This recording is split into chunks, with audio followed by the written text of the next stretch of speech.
नमस्कार, माय महानगर लाईव्हमध्ये तुमचं स्वागत आहे. मी सध्या उभा आहे मातोश्री निवासन येथे आणि शिवसेना उभाटा पक्षाचे पक्षप्रमुख उद्धव बाळासाहेब ठाकरे यांची पत्रकार परिषद पार पडली. या पत्रकार परिषदेत त्यांनी अनेक मुद्द्यांना हात घातलेला आहे. शेतकरी जो पावसाच्या पाण्यामुळे, पुरामुळे असेल, जे अतोनात संकटात सापडलेला आहे. शेतकऱ्याचं अतोनात असं नुकसान झालेलं आहे. मराठवाडा असेल, विदर्भ असेल किंवा पश्चिम महाराष्ट्र असेल, या भागातील शेतकरी मोठ्या संकटात आहे. याच संदर्भात उद्धव ठाकरे यांनी सरकारकडे अशी मागणी केलेली आहे की शेतकऱ्याला लवकरात लवकर तातडीची मदत भेटावी, तसेच पंचनामे देखील लवकरात लवकर करण्यात यावेत आणि ती मदत शेतकऱ्याला भेटावी. तसेच उद्धव ठाकरे यांनी सरकारवर टीका देखील केलेली आहे की सरकारकडून कागदी घोडे नाचवले जात आहेत आणि केंद्राचं पथक अजून देखील महाराष्ट्रात आलं नाही किंवा केंद्राने अजून देखील महाराष्ट्राला कोणता निधी भरघोस असा दिलेला नाही जेणेकरून शेतकऱ्याला मदत होईल. याच संदर्भात उद्धव ठाकरे यांनी आज पत्रकार परिषद घेतली आणि या पत्रकार परिषदेत सरकारवर जोरदार अशी टीका केलेली आहे.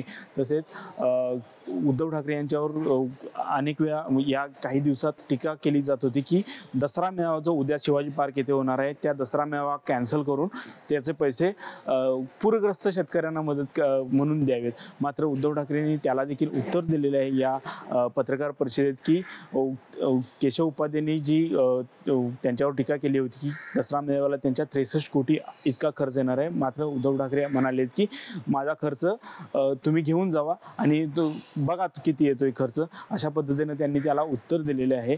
तसेच उद्धव ठाकरे उद्याच्या दसरा मेळाव्यात काय बोलणार, शेतकरी महाराष्ट्रातला सध्या संकटात आहे. सरकारकडून असेल किंवा खाजगी क्षेत्रातून असेल, शेतकऱ्याला जमेल तेवढी मदत होत आहे. मात्र उद्धव ठाकरेंचं असं मत आहे की केंद्राकडून मदत यावी किंवा तसेच लाडकी बहीण असेल त्यांच्या खात्यात 6 महिन्याचं हे हप्ते जमा करण्यात यावेत.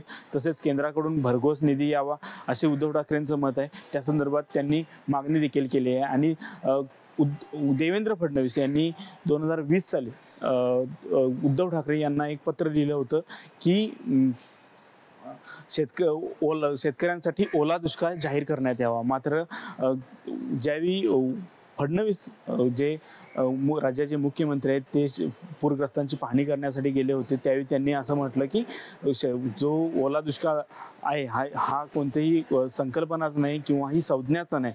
मात्र उद्धव ठाकरेंनी आज 2020 साली देवेंद्र फडणवीस यांनी तत्कालीन मुख्यमंत्री असलेले उद्धव ठाकरे यांना जे पत्र लिहिलं होतं त्यात अशी मागणी केली होती की महाराष्ट्रात ओला दुष्काळ जाहीर करण्यात यावा.